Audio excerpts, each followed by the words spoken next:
I'm Sarah Kelly, and I first started coming when I was 3, which would have been 1991, 92. My earliest actual memory, I remember when they were building the Christian Education Center, and I got in a lot of trouble because we were dressed in our Sunday best, but they had cleared and I guess graded a lot of area for putting the new building in, and I thought it was great fun to go out in our Sunday clothes and go out and play in all the mud.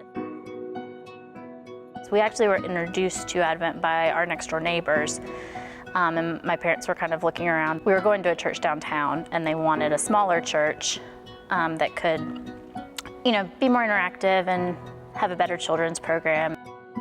I think Advent's really shaped me by really letting me explore.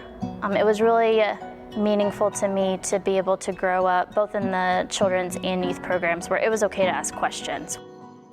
When we started talking about that we wanted kids and we wanted a family, and then especially after we had Sawyer, that was when I think the decision to stay at Advent really became an intentional one. It was important for us to have a church that valued the family as a whole and would allow us to grow, but would also pour into our kids. I really enjoy being able to see my children be more involved and run around and get to know their friends. And now that Sawyer's 3, she gets really excited to go to church. I think it's powerful to see my kids grow up in the same church that shaped me.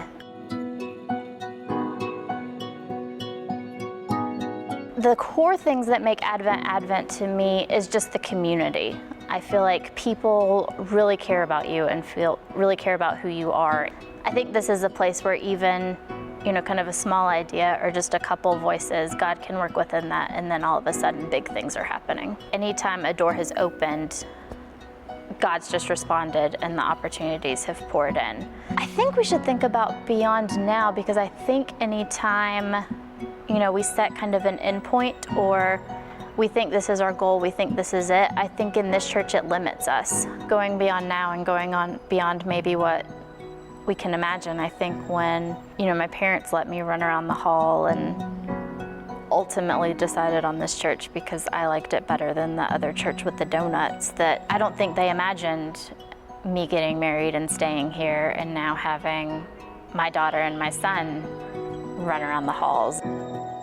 If we could continue and really have this be the church home for my grandchildren or maybe my great-grandchildren, that, just imagine what this place could be like for generations to come.